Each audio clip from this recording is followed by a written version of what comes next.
Bonjour, je m'appelle Louba. Je suis russe et tout d'abord, merci Dr Knight d'être venu à Dubaï. J'ai vu de nombreuses vidéos en ligne et je suis d'accord à 80% avec ce qui est écrit dans le Coran. Vous venez de dire que si je suis d'accord avec 80%, cela signifie que tout le reste est vrai, 20%. Pour moi, ces 20% sont essentiels. Je voudrais donc vous poser une question sur l'amour. J'ai l'impression que de nombreux musulmans ont peur de Dieu. Dans le christianisme, le verset le plus populaire est Jean 3h16. Car Dieu a tant aimé le monde qu'il a donné son Fils unique, afin que quiconque croit en lui ne périsse point, mais qu'il entre dans la vie éternelle. Dans le christianisme, Dieu n'appelle pas les gens des créatures mais des enfants. Il aime donc le monde. D'après ce que j'ai compris dans le Coran, si vous n'obéissez pas, je n'aime pas. Si vous obéissez, vous êtes acceptés dans l'amour. Pouvez-vous nous faire part de vos commentaires, ma Sœur, vous avez dit que j'ai mentionné que 80% s'est avéré être correct à 100%. Par conséquent, vous devez croire en 20%. Non, j'ai dit que 80% ont été prouvés comme étant corrects à 100%. En ce qui concerne la science, les 20% restants ne sont ni vrais ni faux. Si, parmi ces 20%, un seul verset s'avérait faux, alors j'arrête de douter du Coran. D'accord. Il n'y a pas un seul verset dans le Coran qui soit prouvé scientifiquement incorrect. Est-ce clair? En tant que scientifique, étudiant en sciences, médecin, j'utilise la logique. Lorsque 80% sont corrects à 100%, les 20% restants, même pas 1% sont faux. C'est seulement ambigu. Ni vrai ni faux. C'est une croyance logique. Je commence à croire en ces 20% également. Pour en venir à votre question, dans le Coran, les gens craignent Dieu et dans la Bible, Dieu est amour. Et vous avez cité le chapitre 3, l'évangile de Jean, chapitre 3, verset 16. Et vous avez dit, Dieu a tant aimé le monde qu'il a donné son Fils unique.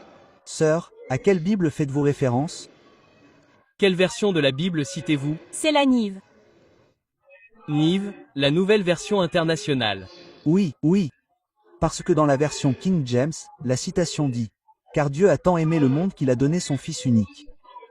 Maintenant, engendré a été rejeté comme une interpolation, comme une concoction. Je suis d'accord avec vous. Mais pour en venir à votre question, Fils unique, c'est une erreur.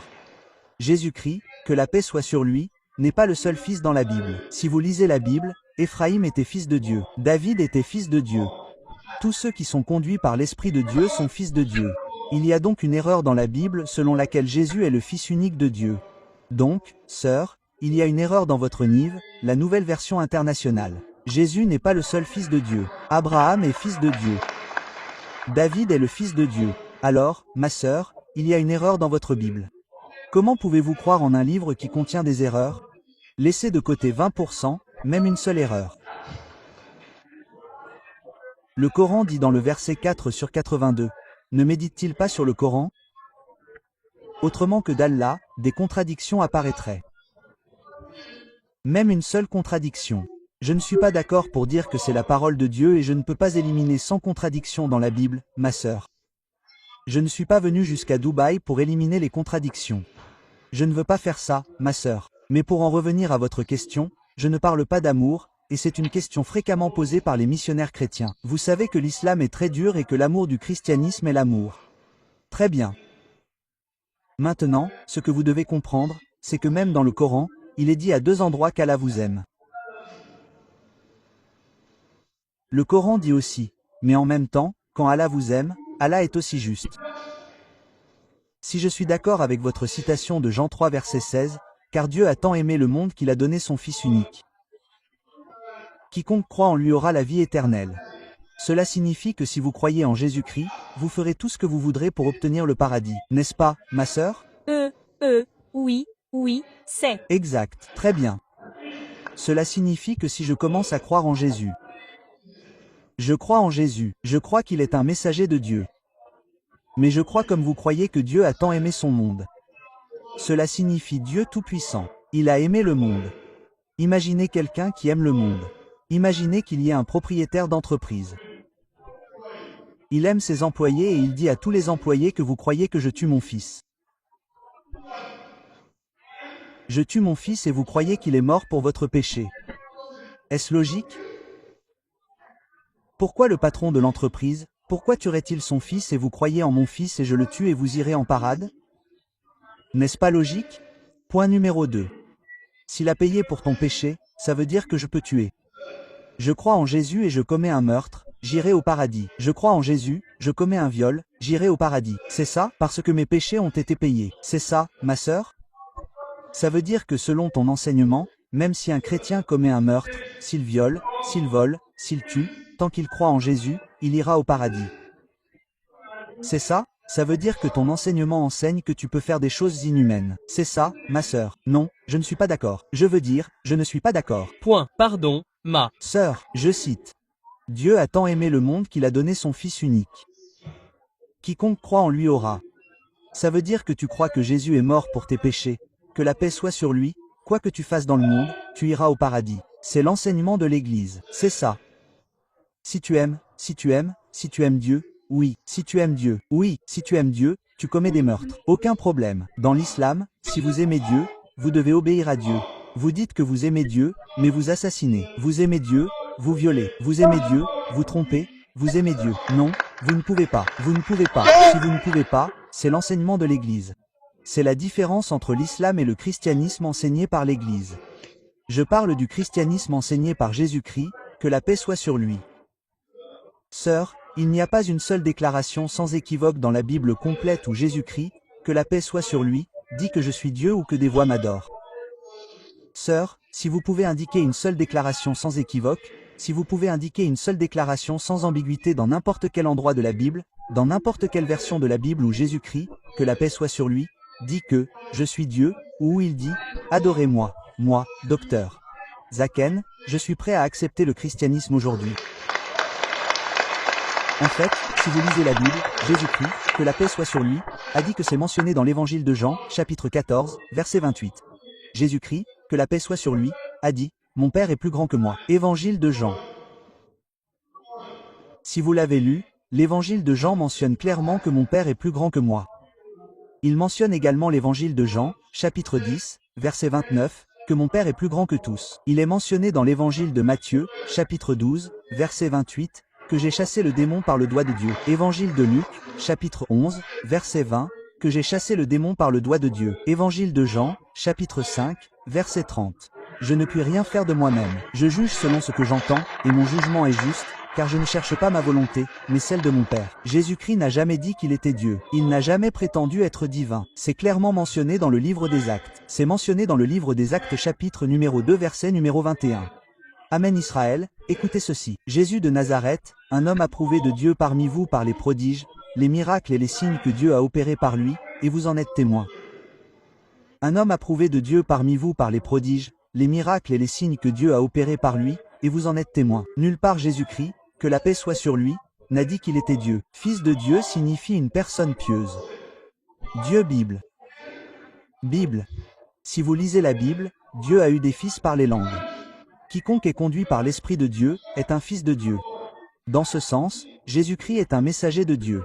Si vous dites dans ce contexte, il est fils de Dieu, je n'ai aucun problème, mais il n'est pas le fils engendré. Il n'est pas le Dieu tout-puissant. Il était un messager de Dieu. Il n'y a pas une seule déclaration sans équivoque, sœur, pas une seule déclaration sans ambiguïté dans la Bible complète où Jésus-Christ, que la paix soit sur lui, dit « Je suis Dieu » ou « Adorez-moi ». Alors, où est la question de l'adorer? Où est la question de croire qu'il est mort pour vos péchés? C'est l'enseignement de la sœur de l'Église. Croyez-vous en la Bible ou croyez-vous en l'Église? Ou en votre Bible? Alors, quel verset me citez-vous, sœur, dans la Bible, sans ambiguïté, sans équivoque, où Jésus-Christ lui-même dit qu'il est Dieu? Un seul. D'accord, j'ai compris. Vous avez compris. Vous avez gagné. Alors, croyez-vous que Jésus n'est pas Dieu? J'ai compris. Il est le messager de Dieu. Machallah, c'est bien. Alors, croyez-vous qu'il y a un seul Dieu, sœur? Oui, je le crois. D'accord. Jésus-Christ a également dit. Jésus-Christ a dit dans l'évangile de Jean, chapitre 16, versets 12 à 14. J'ai beaucoup de choses à vous dire, mais il ne peut pas les porter maintenant. Car lorsque viendra l'Esprit de vérité, il vous guidera vers toute la vérité. Il ne parlera pas de lui-même, mais il dira tout ce qu'il entendra. Il me glorifiera. Ici, Jésus-Christ, que la paix soit sur lui, parle d'un messager à venir, du nom du prophète Mahomet, que la paix soit sur lui. Ma sœur, croyez-vous en Jésus-Christ, que la paix soit sur lui? Jésus, que la paix soit sur lui. Oui, Jésus, croyez-vous en lui? Il dit qu'un autre messager doit venir. Il vous guidera vers toute la vérité. De qui parle ce messager? Par le Saint-Esprit de la Bible. Par le Coran, c'est Mahomet. Non, non, non. Je parle de la Bible. Le Coran, pour le moment, gardez-le de côté. Vous ne croyez pas au Coran. Que dit le Coran? Je sais. Nous parlons de la Bible. Où est-ce que la Bible dit? D'accord. Si vous dites que c'est le Saint-Esprit, lisons le contexte. Ce que j'ai cité vient 7 versets avant. 7 mots avant. Évangile de Jean chapitre numéro 16 verset numéro 7. Il est opportun pour vous de partir, car si je ne m'en vais pas, le consolateur ne viendra pas. Car si je m'en vais, il viendra. Le critère pour que ce consolateur vienne, c'est que Jésus-Christ vienne. Si vous dites que c'est le Saint-Esprit était là avant que Jésus-Christ, que la paix soit sur lui, vienne dans le monde. Il était également là lorsque Jésus-Christ, que la paix soit sur lui, est né. Donc cette prophétie ne peut pas faire référence au Saint-Esprit. Ma sœur, bien sûr, il y a un problème dans la compréhension de la Bible. Le critère pour que le Saint-Esprit vienne, c'est que Jésus-Christ vienne, que la paix soit sur lui. S'il ne s'en va pas, ce consolateur ne viendra pas. Donc si vous pensez que cet esprit et ce consolateur sont le Saint-Esprit, vous vous trompez.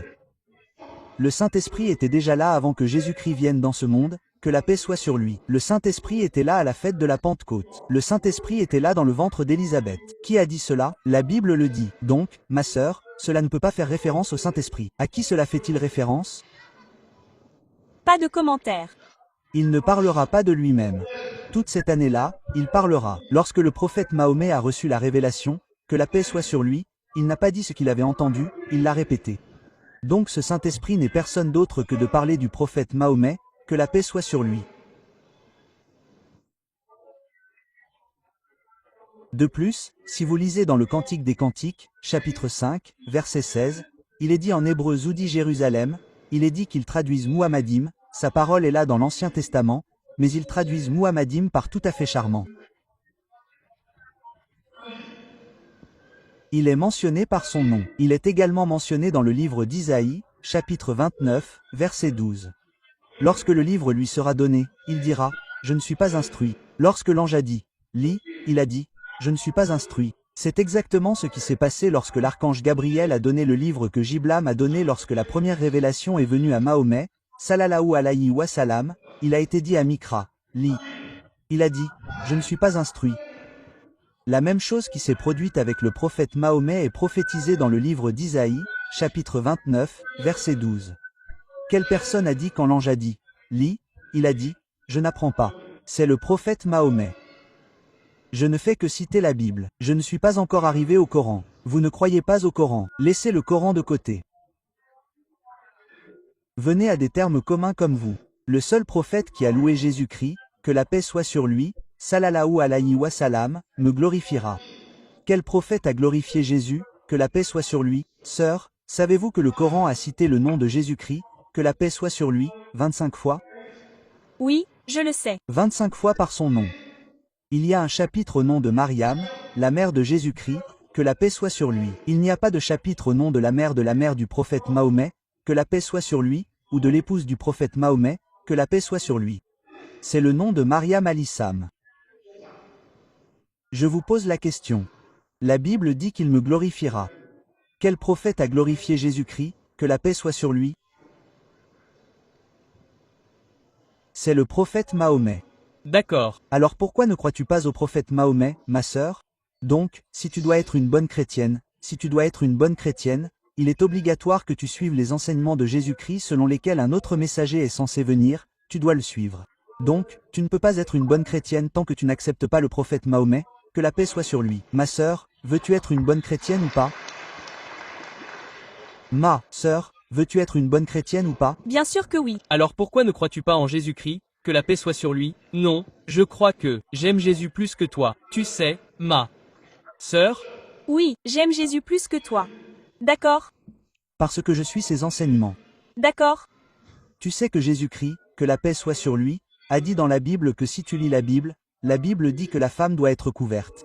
Si vous lisez la première épître aux Corinthiens, chapitre 7 sur 5-7, la femme qui découvre ses cheveux doit être rasée.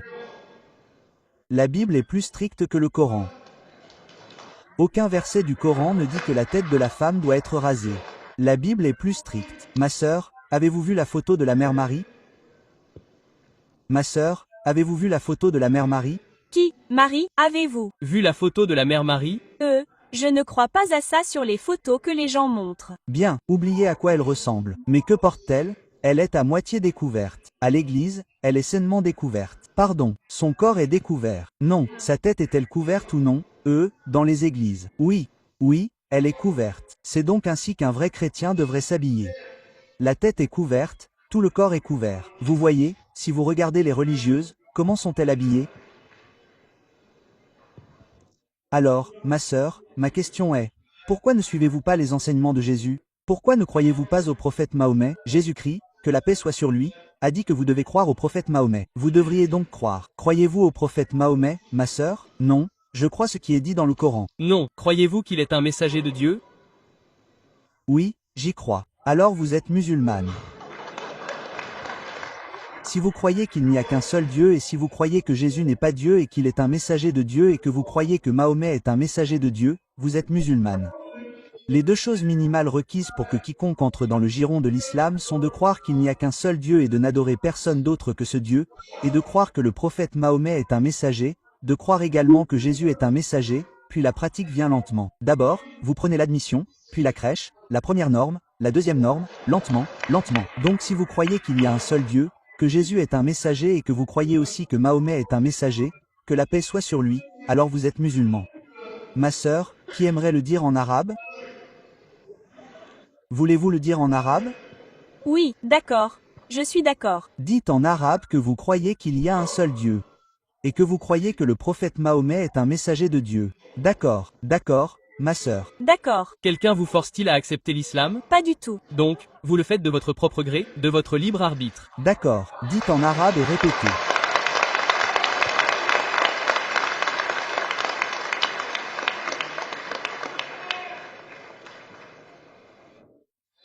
Achou. Allah. Allah. Ilala. Ilala. Muhammadan. Bienvenue à tous, mes amis. J'espère que vous apprécierez la vidéo jusqu'à la dernière minute. Mes chers frères et sœurs, le Saint-Coran n'est pas à 80%, mais à 100% une parole complètement correcte. Pourquoi? Parce que le Saint-Coran est en arabe, il est en langue arabe, et quand le Saint-Coran a été révélé, à cette époque la langue arabe était, on peut dire, une langue très avancée, et la plupart des gens utilisaient la langue arabe pour se battre.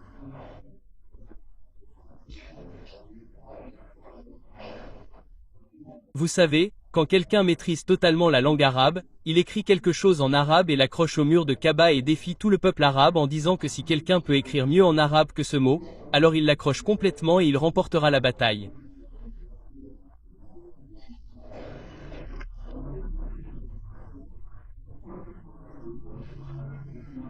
Donc, c'est ainsi que cela s'est produit, après tant d'années, lorsque l'islam a finalement été établi, et quand l'islam est né, l'islam a complètement écrit la chose et quelqu'un l'a accroché au mur.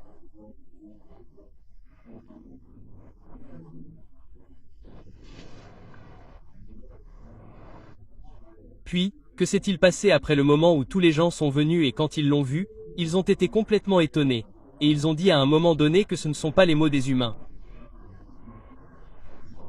Ce sont les paroles de Dieu. Donc le Saint-Coran est 100% authentique et vient d'Allah le Tout-Puissant. C'est pourquoi cela commence par la sourate et se termine par la sourate suivante, car lorsque le prophète Mohammed, sallallahu alayhi wa sallam, a finalement conquis la Mecque, les gens étaient complètement tendus et ils se demandaient ce qui nous arriverait la prochaine fois, car le prophète Mohammed, sallallahu alayhi wa sallam, a conquis cette reconnaissance totale, et ce qu'il adviendrait de nous-mêmes. C'est pourquoi le prophète Mohammed, sallallahu alayhi wa sallam, a dit: vous êtes tous entièrement pardonnés en ce jour. Et après cela, ces paroles ont été révélées.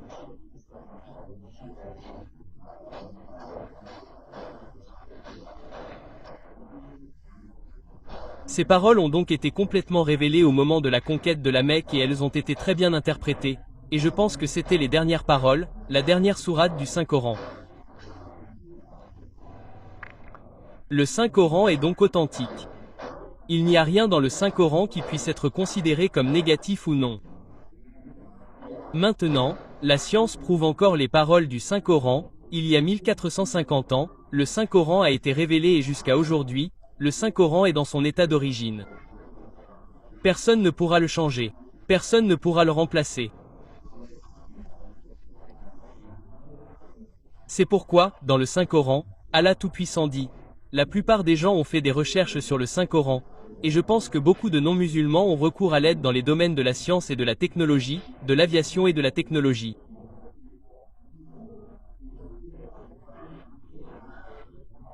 Ils ont recours au Saint-Coran, ils ont complètement assimilé le sens de ces mots et ses substituts avancés, mais nous, musulmans, n'avons pas réussi à tirer parti du Saint-Coran. Le Saint-Coran est donc le livre le plus avancé sur Terre et nous trouverons des millions de récitateurs du Saint-Coran. C'est pourquoi le livre le plus lisible sur Terre est le Saint-Coran. Vous pouvez effectuer une recherche à partir de l'IA, où que vous soyez, et ils vous donneront directement la réponse. Oui, le Saint-Coran est le livre le plus lisible sur Terre et il est tiré du Saint-Coran. Cette fille dit donc que je pense que 80% du Saint-Coran est correct. Non, 100% est correct. Le docteur Zakai lui donne une très belle réponse. Et j'espère que vous apprécierez la vidéo. Si vous aimez la vidéo, abonnez-vous à la chaîne et partagez-la avec vos amis.